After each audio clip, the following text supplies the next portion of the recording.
वेदो हरीश्वरस्तुत्यां विहर्त्रीं विन्ध्यभूधरे हरप्राणेश्वरीं वन्दे हन्त्रीं विबुधविद्विषां श्रुतिस्मृतिपुराणानाम् आलयं करुणालयं नमामि भगवत्पादशङ्करं लोकशङ्करम्।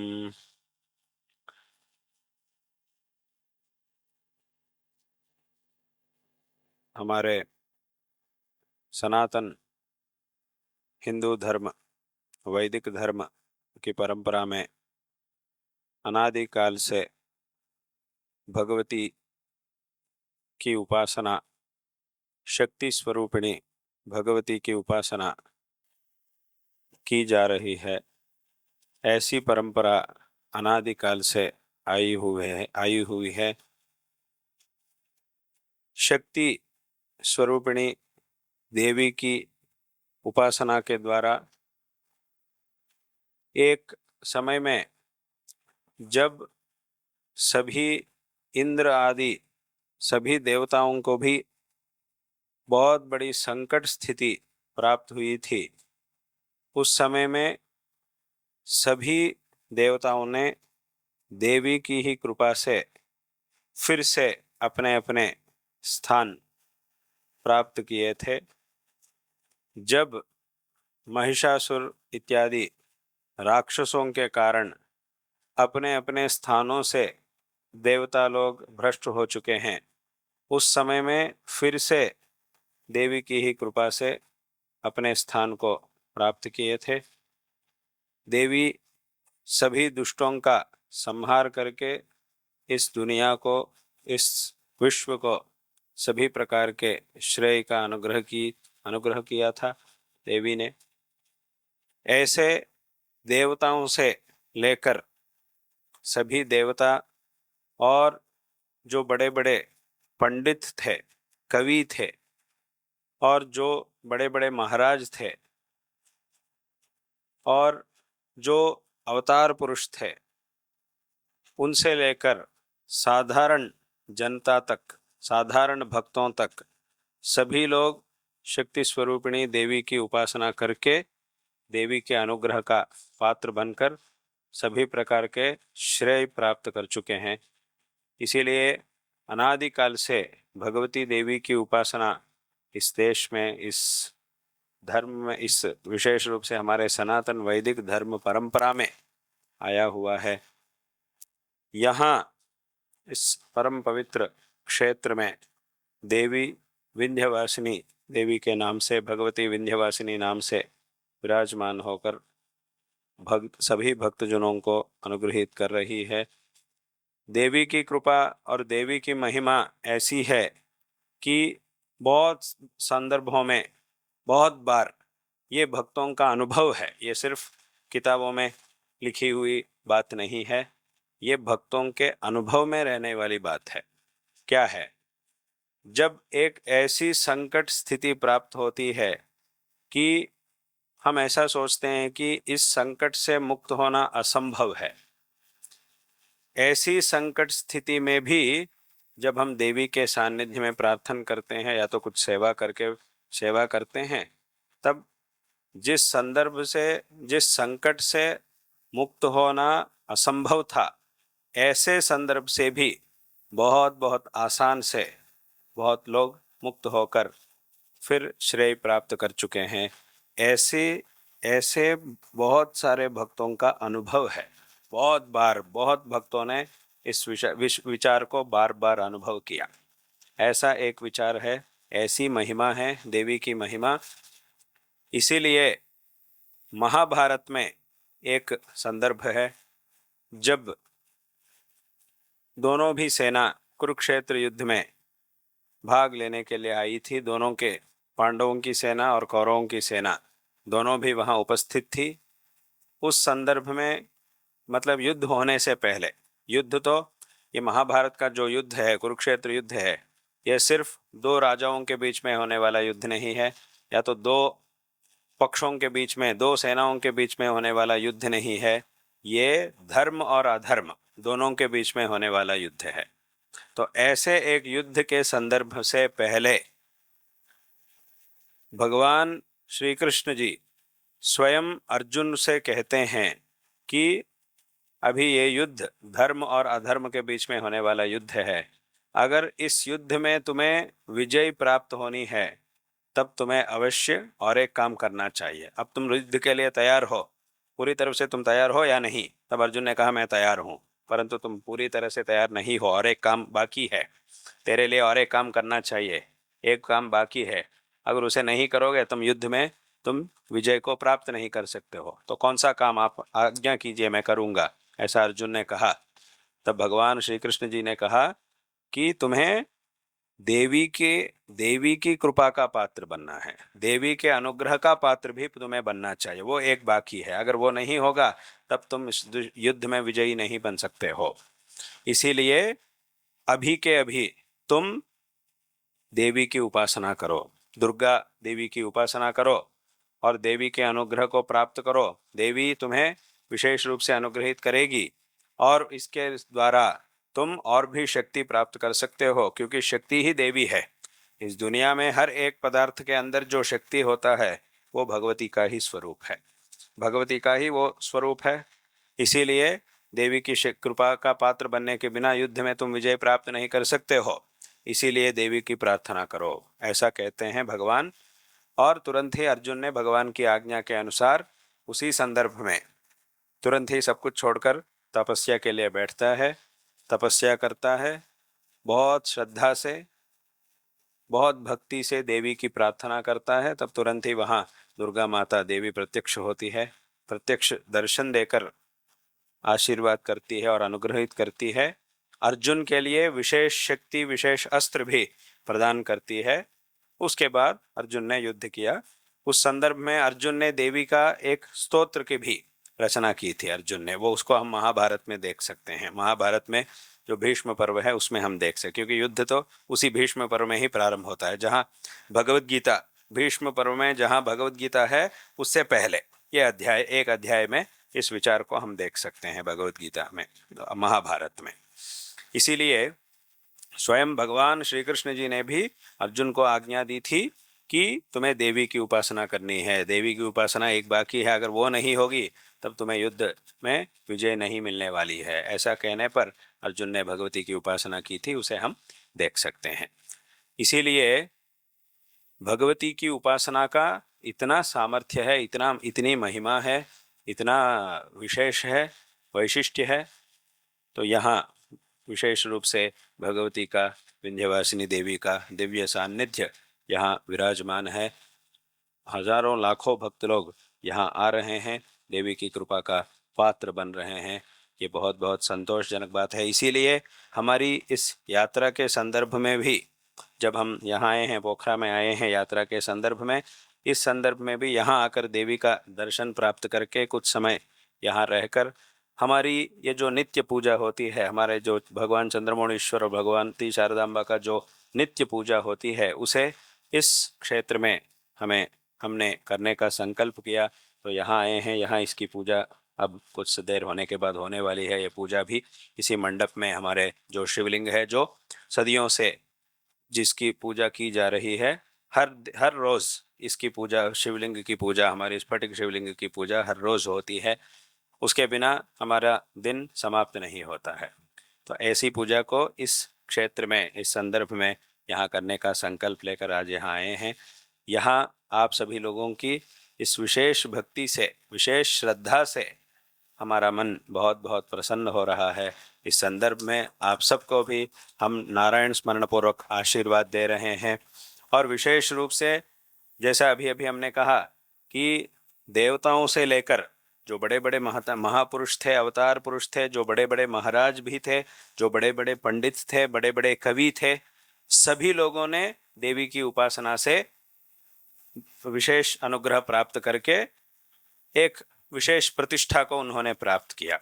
महाकवि कालिदास के बारे में हम कहते हैं, उनके नाम से ही वो भगवान की, देवी की उपासक थे, इसे हम जान सकते हैं। संस्कृत में बहुत बड़े कवि जो कवि थे, उनसे पहला नाम कहा जाता है महाकवि कालिदास का। उनका नाम ही कालिदास था, क्योंकि वो भगवती की उपासना के द्वारा ही उन्होंने विशेष शक्ति प्राप्त की। उनकी कविता शक्ति का मूल है देवी की कृपा। इस प्रकार जो बड़े बड़े महापुरुष थे, सभी लोगों ने, पंडित विद्वान सभी लोगों ने, कवि सभी लोगों ने देवी के विशेष अनुग्रह के पात्र बने थे।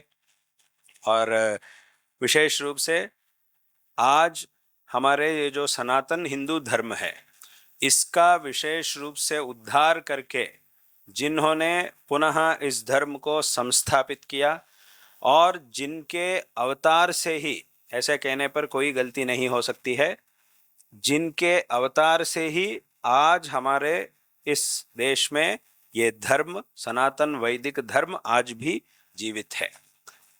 ऐसे महापुरुष थे जगतगुरु श्री श्री आदिशंकर भगवत्पादाचार्य जी। जगतगुरु आदिशंकराचार्य जी का अवतार अगर नहीं हुआ होता, आज हम इस दुनिया में कहीं भी एक भी मंदिर को देख नहीं सकते थे, एक भी वेद मंत्र का हम श्रवण नहीं कर सकते थे। धार्मिक विचार हो या तो आध्यात्मिक या तो तत्व के विचार हो, किसी को भी हम सुनने के लिए, किसी भी विचार करने के लिए हमें मौका नहीं मिलता था।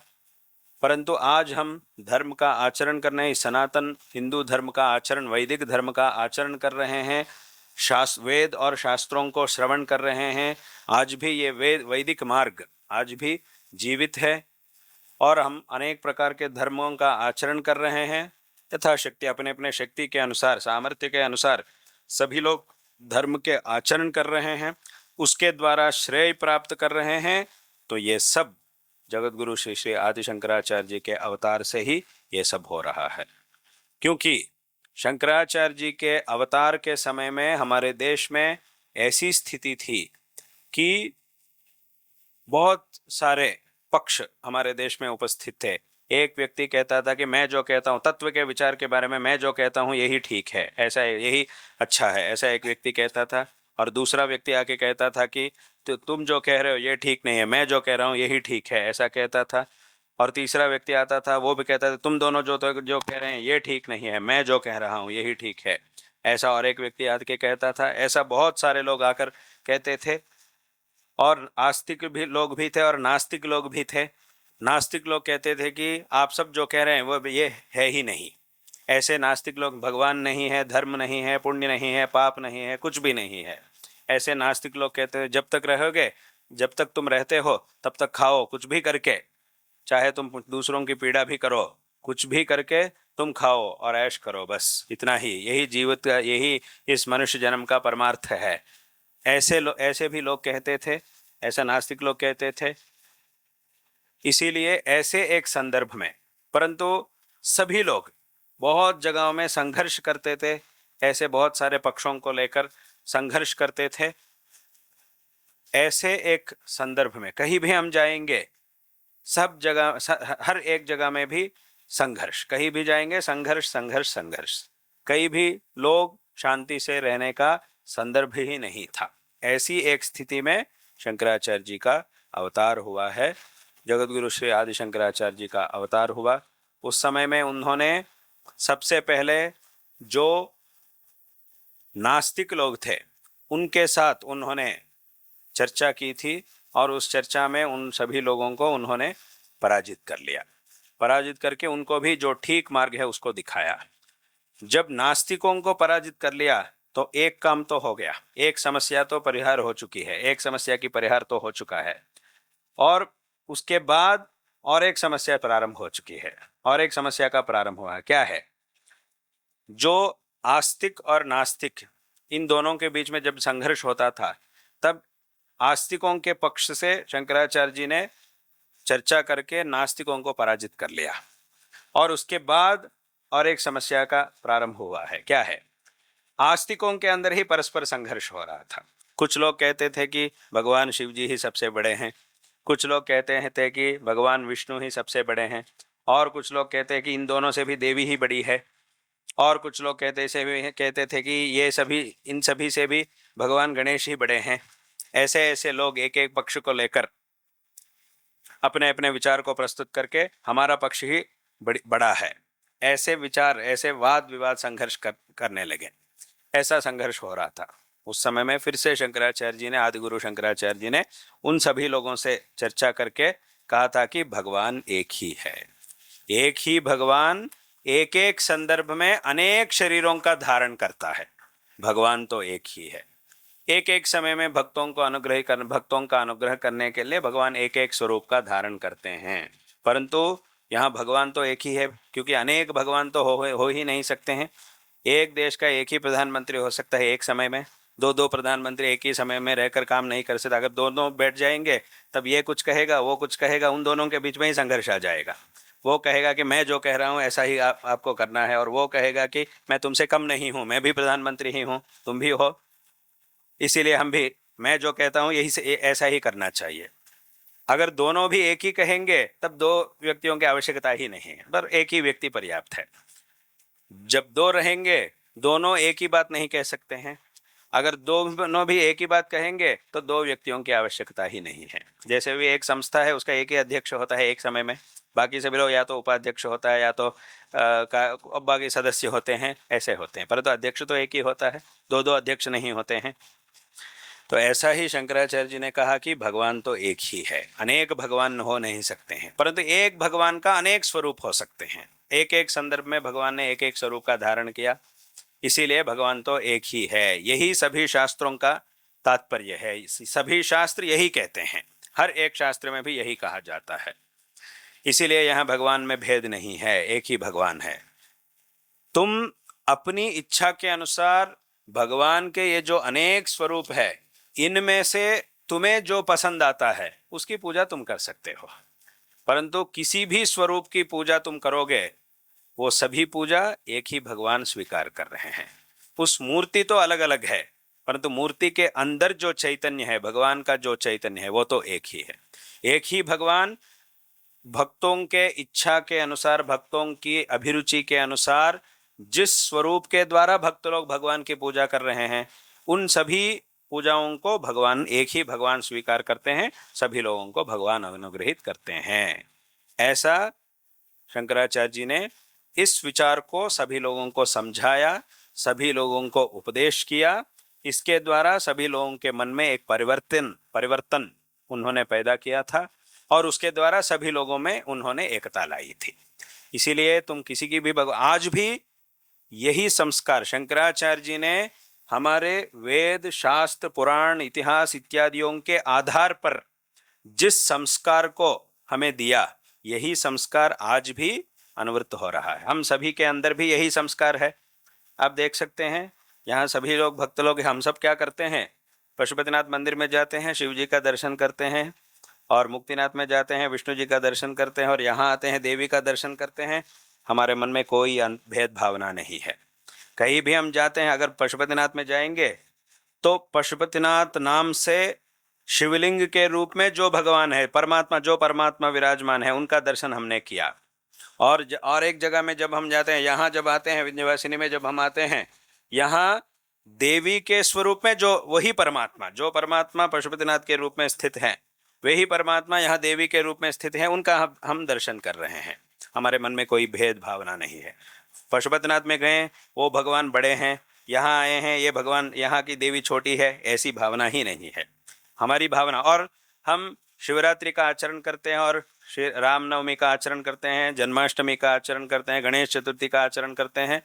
सब हर एक संदर्भ में भी हम भगवान की पूजा, उस अवतार की पूजा हम करते हैं। उस संदर्भ में हमारी भावना ऐसी नहीं है कि मैंने शिवरात्रि के दिन बड़े भगवान की पूजा मैंने की थी, और रामनवमी के दिन ये छोटे भगवान हैं उनसे, या तो रामनवमी के दिन मैंने बड़े भगवान की पूजा की थी, शिवरात्रि के दिन वो जो जिनकी पूजा मैंने की थी वो छोटे भगवान हैं। ऐसी भावना ही नहीं है हमारे मन में। हमारे मन में कैसी भावना है कि शिवरात्रि के दिन शिव जी के रूप में रहने वाले भगवान परमात्मा की पूजा मैंने की थी, रामनवमी के दिन श्री रामचंद्र जी के रूप में रहने वाले उन्हीं परमात्मा की पूजा मैंने की थी, और शरण नवरात्रि के संदर्भ में देवी के स्वरूप में रहने वाले भगवान की पूजा मैंने की थी। यही भावना हम सब के मन में है। ये भावना कहाँ से आई है? शंकराचार्य जी के उपदेशों के द्वारा। मतलब ये उपदेश, इस उपदेश को शंकराचार्य जी ने अपनी इच्छा के अनुसार नहीं किया, अपनी कल्पना के अनुसार नहीं किया। जो वेद, पुराण, शास्त्र, इतिहास इत्यादियों में कहा गया है, उन्हीं के आधार पर, इन ग्रंथों के आधार पर ही उन्होंने उपदेश किया। क्योंकि वेदों में क्या कहा जा रहा है, भगवान के बारे में वेदों में कहा गया है सब ब्रह्म सशिव सहरि सहरि सेन्द्र सोक्षर परमस्वराट, ऐसा वेदों में कहा गया है। और पुराणों में क्या कहा गया है, हरिम हरम विधातारम यः पश्यत्येक रूपिणम सयाति परमानंदम शास्त्राणामेश निश्चयः, ऐसा नारद पुराण में कहा गया है, इत्यादि नारद इत्यादि पुराणों में ऐसा। हरिम हरम विधातारम, जो हरि है, जो हर है, यानी शिव जी है, जो विष्णु है, जो शिव है, या तो जो ब्रह्मा है, इन सभी में भी जो समान भावना, एक ही दृष्टि से जो देखता है इन सभी को, हरिम हरम विधातारम यः पश्यत एक रूपिणम, एक ही भगवान के तीन स्वरूप हैं, इस दृष्टि से जो देखता है सयाति परमानंद, वही मोक्ष प्राप्त कर सकता है। तो इस विचार को किसने कहा, शास्त्राणाम एष निश्चय, सभी शास्त्रों का यही निश्चय है, यही निश्चित विचार है, सभी शास्त्रों को इसी बात में तात्पर्य है। इस विचार को ऐसे बहुत सारे श्लोक हमें पुराणों में दिखाई देते हैं, बहुत सारे स्तोत्रों में, मतलब पुराणों में शिव जी का और विष्णु जी का कुछ लीलाएं तो अलग अलग होती है, उन दोनों का परस्पर संवाद भी होता है, कदाचित उन दोनों के बीच में कदाचित शिव जी विष्णु की आराधना करते हैं, ऐसा भी हमें पुराणों में दिखाई देता है, कदाचित शिव जी विष्णु की आराधना करते हैं, कदाचित शिव जी विष्णु की आराधना करते हैं और विष्णु जी शिव जी की भी आराधना करते हैं, ये दोनों देवी की भी आराधना करते हैं, ऐसे ऐसे हमें पुराणों में दिखाई देते हैं।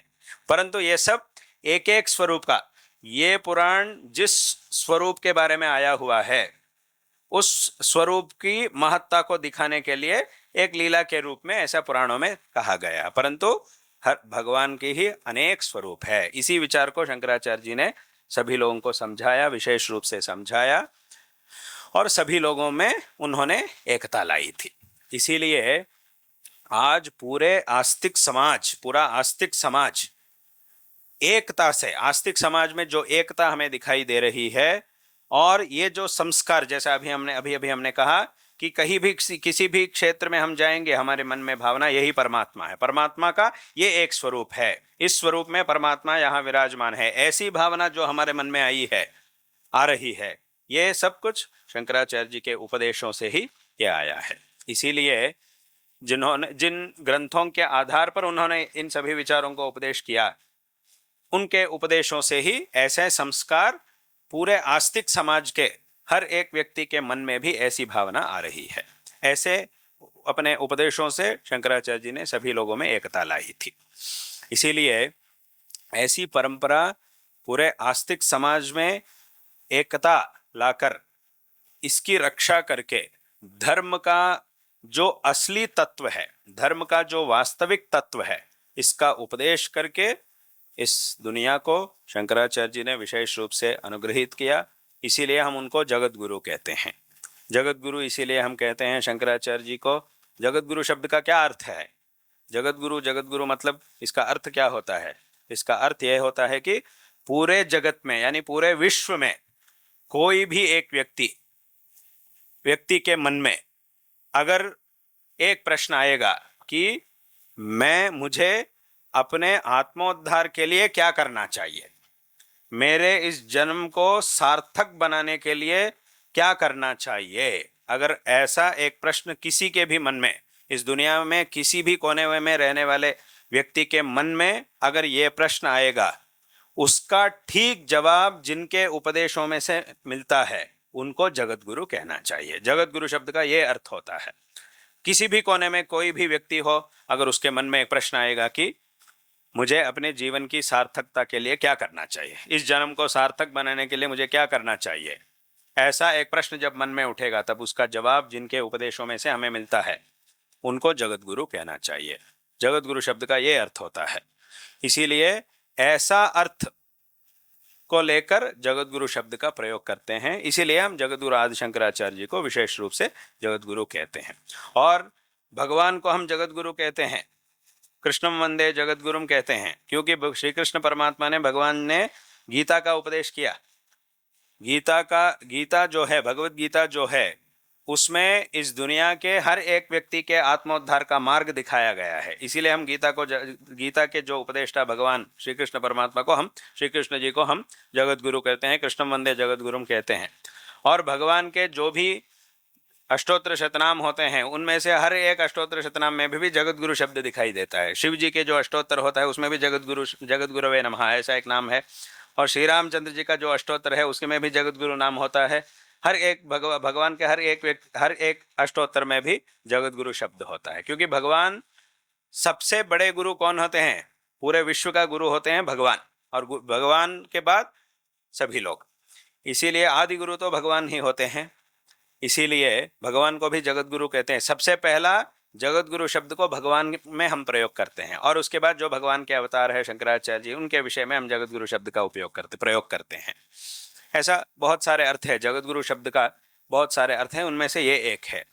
इसीलिए उन्होंने सभी पूरे आस्तिक समाज में सभी लोगों को इस जन्म की सार्थकता के लिए क्या करना चाहिए, इस विचार को विशेष रूप से समझाकर सभी लोगों में उन्होंने एकता लाई थी।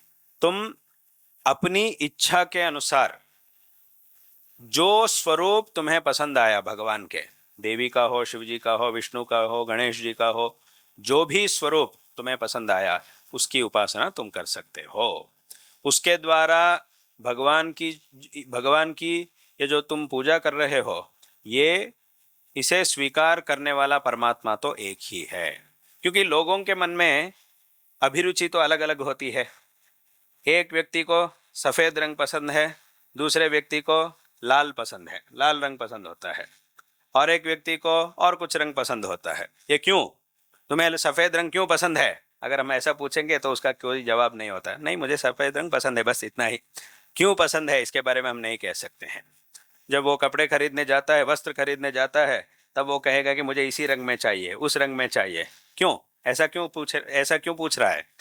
क्योंकि किसी भी रंग के कपड़े हो, उससे होने वाला प्रयोजन तो एक ही है, उसमें तो कोई फ़ायदा नहीं। चाहे वो सफ़ेद रंग का कपड़ा हो या लाल का हो या और कुछ का हो, उससे पहनने से जो फल मिलने वाला है वो तो एक ही है, वो तो नहीं बदलता है। तो कपड़े का ये जो रंग होता है उसमें तेरा इतना आग्रह क्यों है? क्यों इतना आग्रह करते हो? ऐसा ही रहना चाहिए, इसी रंग में होना चाहिए, उसी रंग में होना चाहिए, ऐसा क्यों करते हो? कोई भी रंग हो, उसे पहनने से एक ही काम होता है, उससे काम तो एक ही हो रहा है। परंतु लोग क्या करते हैं? मुझे इसी रंग में चाहिए, ये चाहिए, वो चाहिए, ऐसा लोग पूछते हैं। क्योंकि इसका कारण क्या है? फल तो एक ही है, परंतु कारण ऐसा मांगने पर कारण क्या होता है? उनकी अभिरुचि। इसको सफ़ेद रंग पसंद है, इसीलिए उसी कपड़े को ये चाहता है। जब ये गाड़ी खरीदता है, इसी रंग में मुझे गाड़ी चाहिए बोलता है। क्यों? वहाँ भी अभिरुचि ही है। कोई भी रंग का गाड़ी हो, चलना तो एक ही है, सफ़र तो एक ही होता है, यहाँ से प्रयाण तो एक ही तरह होता है, परंतु इसकी अभिरुचि ऐसी है। इसीलिए ऐसा क्यों, इसका हम कोई जवाब नहीं दे सकते। ये एक एक व्यक्ति के अभिरुचि अपने स्वभाव के अनुसार एक एक वस्तु पसंद में आता है, तो यही ऐसा है, ये भी ऐसा ही है। इसीलिए भगवान के जितने भी स्वरूप है, इनमें से जो स्वरूप तुम्हें पसंद आया है उस स्वरूप की आराधना तुम करो। और कुछ लोगों के, अभी सभी लोगों के, हमारे सनातन धर्म में हर एक परिवार में भी एक कुल देवता की आराधना हम करते हैं।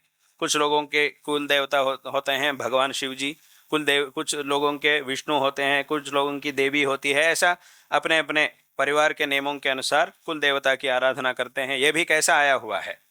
अभी फिर से इनकी कुल देवता शिव जी है और उनकी कुल देवता विष्णु है, अभी इन दोनों में से कौन बड़े हैं, ऐसा विचार करना बहुत बहुत गलत है। क्योंकि इनके पूर्वजों में जो सबसे ज्येष्ठ थे, उनको एक ऐसी अभिरुचि थी कि उनको शिव जी का स्वरूप बहुत पसंद था, इसीलिए उन्होंने शिव जी की आराधना करना प्रारंभ किया। तब उसके अनुसार उनके परिवार में सभी लोग जो भी आए हैं, सभी लोग उनके, क्योंकि जो ज्येष्ठ होते हैं वो जो करते हैं उसी मार्ग में हमें भी जाना चाहिए। यद्यद आचरति श्रेष्ठ तत्तदेवेतरो जनः सयत् प्रमाणं कुरुते लोकस्तदनुवर्तते। इसीलिए हमारे पूर्वजों में से जो सबसे ज्येष्ठ थे, उन्होंने उनके अभिरुचि के अनुसार शिव जी की आराधना उन्होंने प्रारंभ किया, तो उसके अनुसार उनके परिवार के सभी लोग करने लगे, तो वही ऐसे ही कुल देवता बन जाए। इसी स्वरूप को हम कुल देवता के रूप में आराधना करते हैं। तो इस प्रकार ये सब जो है भगवान के जो अलग अलग आराधना है, ये सभी अपने अपने अभिरुचि के अनुसार आए हुए हैं। इसीलिए उसके अनुसार किसी भी एक स्वरूप, ये बड़ा है ये छोटा है ऐसा नहीं है, अपने इच्छा के अनुसार भगवान की आराधना करो, उसके द्वारा श्रेय प्राप्त करो। इस बात को शंकराचार्य जी ने उपदेश किया।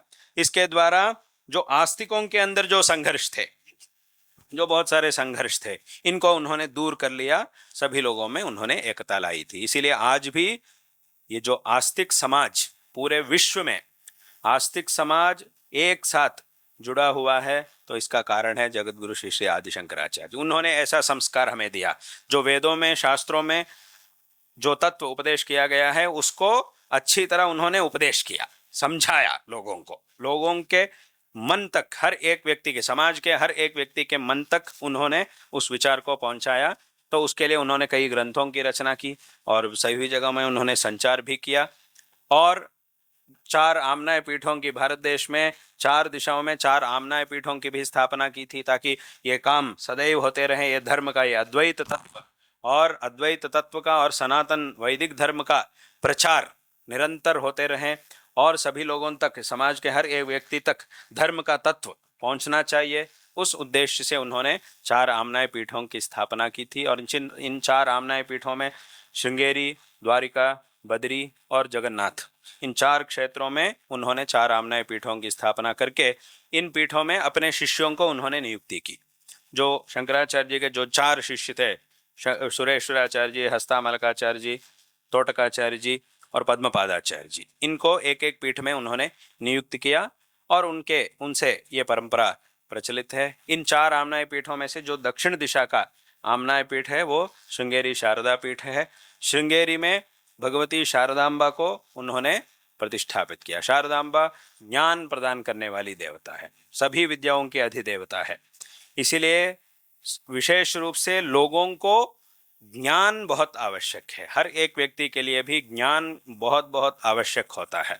ज्ञान के बिना हम कुछ भी नहीं कर सकते हैं। अगर कुछ काम करना है, सबसे पहला ज्ञान बहुत आवश्यक है, उसके बारे में ज्ञान बहुत। अगर हमारे पास ज्ञान नहीं है, तब जिनके पास है हम उनके पास जाके पूछते हैं, इसे कैसा करना है, आप मार्गदर्शन कीजिए। ऐसा हम जिनके पास ज्ञान है उनके पास जाके पूछते हैं। इसीलिए ज्ञान के बिना हमें कुछ नहीं हम कुछ नहीं कर सकते हैं। इसलिए ज्ञान बहुत बहुत आवश्यक है, चाहे वो लौकिक कर्तव्यों का हो या धार्मिक विचार का हो या तत्व का हो। ज्ञान बहुत बहुत आवश्यक होता है। इसीलिए ऐसा ज्ञान का प्रसार हमेशा निरंतर होने के लिए शंकराचार्य जी ने, जो सभी विद्याओं की अधिदेवता है शारदांबा, शारदांबा की प्रतिष्ठा को श्रृंगेरी में उन्होंने करके इस पीठ की स्थापना की थी। इसीलिए इसको शारदा पीठ नाम आया हुआ है। और यह दक्षिण दिशा का पीठ होने के कारण दक्षिणामनाय, आमनाय, आमनाय शब्द का अर्थ होता है वेद। 4 वेद हैं, इसीलिए 4 वेदों का 4 पीठों को उन्होंने स्थापित किया। उनका अवतार, शंकराचार्य जी का अवतार केरल में, भारत में, दक्षिण भारत में केरल राज्य में कालड़ी क्षेत्र में उनका अवतार हुआ है।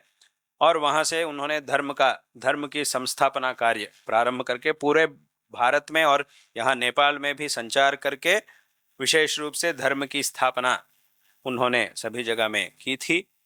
और इन 4 आमनाय पीठों की स्थापना करके अंत में जो केदारनाथ क्षेत्र है वहाँ जाकर अपने अवतार को शंकराचार्य जी ने समाप्त किया। इसीलिए शंकराचार्य का जो प्राचीन काल का श्लोक है, अवतीर्णश्च कालट्याम केदारेन्तर्हितश्च यः चतुष्पीठ प्रतिष्ठाता जयता शंकरो गुरुः। अवतीर्णश्च कालट्याम, जिन्होंने कालटी क्षेत्र में अवतार किया, केदारे अंतर्हितश्च यः, केदारनाथ में जिन्होंने अपने अवतार की समाप्ति कर ली, चतुष्पीठ प्रतिष्ठाता, इस सनातन हिंदू धर्म का शाश्वत प्रचार के लिए 4 आमनाय पीठों की स्थापना जिन्होंने की थी, चतुष्पीठ प्रतिष्ठाता जयता शंकरो गुरु हो, ऐसे जगत गुरु शंकराचार्य जी को सदैव जय हो, ऐसा जयकार इस श्लोक के द्वारा हम कहते हैं। तो इसीलिए 4 आमनाय पीठों की स्थापना उन्होंने की थी। उनमें से दक्षिणामनाय पीठ श्रृंगेरी शारदा पीठ है। और इस पीठ के, इस नेपाल देश के साथ विशेष संबंध भी है, प्राचीन काल से भी विशेष संबंध है, क्योंकि आज भी हमारे पीठ में 3 पर्व के संदर्भ में, जो 3 मुख्य, बहुत सारे उत्सव तो वहाँ होते ही रहते हैं, हर एक संदर्भ का भी उत्सव वहाँ होता है। उनमें से जो 3 मुख्य संदर्भ होते हैं, एक है नए वर्ष का आरंभ। नया वर्ष मतलब जनवरी नहीं, हमारे शास्त्रों के अनुसार जो नया वर्ष होता है उसका आरंभ, उसका आरंभ के दिन, और उसके बाद जो सन्यासियों के लिए अवश्य अनुष्ठेय व्रत, चातुर्मास्य व्रतानुष्ठान जो होता है, जो आषाढ़ पौर्णमासी के दिन होता है, आषाढ़ पूर्णिमा का दिन, व्यास पूर्णिमा जिसे हम गुरु पूर्णिमा कहते हैं, व्यास पूर्णिमा कहते हैं, उस दिन से जो चातुर्मास्य अनुष्ठान होता है वो एक दिन, नए साल का पहला दिन और व्यास पूर्णिमा के शुभ दिन और शरण नवरात्रि, क्योंकि श्रृंगेरी में अधिष्ठात्री देवता है शारदांबा, शारदांबा का देवी का बहुत बड़ा उत्सव है नवरात्रि उत्सव। और उस नवरात्रि के उत्सव में जो नवमी तिथि है, जो महत्वपूर्ण तिथि है नवमी दिन, उस तिथि में और विशेष रूप से मूला नक्षत्र, देवी के जो नवरात्रि उत्सव में जो मूला नक्षत्र होता है वो एक विशेष दिन होता है, और नवमी के दिन भी विशेष दिन होता है, और नौ दिन में ये दोनों और भी विशेष होते हैं। और इस मूला नक्षत्र के जो दिन है, इस दिन में इन तीन संदर्भों में, नए साल के पहले दिन और आषाढ़ पूर्णिमा के दिन और मूला नक्षत्र के दिवस, नवरात्रि में जो मूला नक्षत्र के दिवस, इन तीनों दिनों में बहुत शतमानों से जिन महाराजों ने श्रृंगेरी पीठ के विशेष भक्त होकर सेवा की थी, उनके द्वारा उस संदर्भ में जो सेवा की गई है और शाश्वत सेवा के लिए उन्होंने जिस निधि को इस पीठ के लिए समर्पित किया, उसके स्मरण के लिए इन तीनों संदर्भों में उनके नाम से, उन राज महाराजाओं के नाम से आज भी श्रृंगेरी पीठ में उनके द्वारा एक भेंट समर्पित किया जाता है।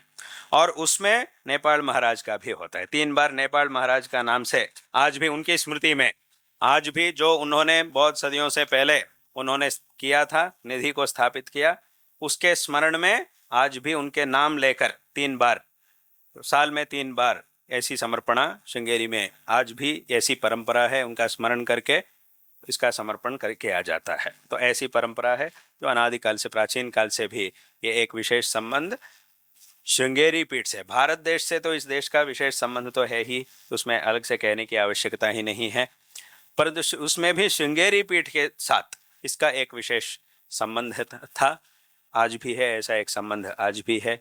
तो इसे आज यहाँ आए हैं आप सभी लोगों को, जैसा अभी हमने कहा, आप सभी लोगों की इस विशेष भक्ति से, विशेष श्रद्धा से हम बहुत बहुत संतुष्ट होकर आप सभी लोगों को नारायण स्मरण पूर्वक आशीर्वाद दे रहे हैं। शारदा चंद्रमौळीश्वरों की कृपा से और हमारे परम पूज्य गुरुदेव जो अभी इस दक्षिणामनाय श्रृंगेरी शारदा पीठ के 36वें शंकराचार्य के रूप में विराजमान होकर हम सबको अनुग्रहित कर रहे हैं, उनकी कृपा से हम आप सभी लोगों को सभी प्रकार के श्रेय प्राप्त होवे, ऐसा हम इस संदर्भ में नारायण स्मरण पूर्वक आशीर्वाद दे रहे हैं। सभी लोगों की जो श्रेय, सभी लोगों को विशेष श्रेय प्राप्त हो, ऐसा हम इस संदर्भ में हम नारायण स्मरण पूर्वक आशीर्वाद दे रहे हैं। और आप सभी लोगों की इस भक्ति को, विशेष श्रद्धा को देखकर हमें तो ऐसा लगता है कि यहाँ बार बार आना चाहिए, ऐसा हमें लगता है, ऐसा हमारा मन में ऐसा लग रहा है। इससे पहले तो 60 साल हुए थे, 60 साल पहले हमारे परम गुरु यहाँ आए थे, जो इस पीठ के 35वें आचार्य थे। वो 60 साल पहले वे यहाँ आए थे, कुछ दिन तक उनकी यात्रा यहाँ सब हुई थी उस संदर्भ में, और उसके बाद फिर 60 साल होने के बाद ही यहाँ आने का संदर्भ आया है। इसीलिए इस संदर्भ में आप सबको और एक बार नारायण स्मरण पूर्वक आशीर्वाद दे रहे हैं। और आज यहाँ इस परम पवित्र विंध्यवासिनी देवी के दिव्य सानिध्य में यहाँ के जो मठाधीश होकर यहाँ हमारे प्रेम के पात्र हुए हैं, विशेष रूप से उनको भी, निशेषानंद जी, उनको भी हम नारायण स्मरण पूर्वक आशीर्वाद दे रहे हैं। और उनके उत्तराधिकारी निर्भयानंद जी को भी हम आशीर्वाद दे रहे हैं। और इस संदर्भ में गणेश श्रेष्ठ जी को भी हम, गणेश बहादुर श्रेष्ठ जी को भी यहाँ के अध्यक्ष के रूप में विशेष रूप से सेवा कर रहे हैं, देवी की सेवा में तत्पर हैं, उनको भी हम नारायण स्मरण पूर्वक आशीर्वाद दे रहे हैं। और उनके साथ जितने भी सदस्य हैं इस व्यवस्थापन समिति के अंदर रहकर सभी लोग सेवा कर रहे हैं, सभी लोगों को भी हम आशीर्वाद दे रहे हैं। और यहाँ आज जो विद्वान उपस्थित हैं, जो गण्य व्यक्ति और विद्वान भी यहाँ उपस्थित हैं, और जो यहाँ के छात्र हैं और यहाँ के आस्तिक भक्तजन हैं, सभी लोगों को हम नारायण स्मरण पूर्वक आशीर्वाद देकर इस वाणी को यहाँ विराम देते हैं। नमः पार्वती पतये, हर हर महादेव।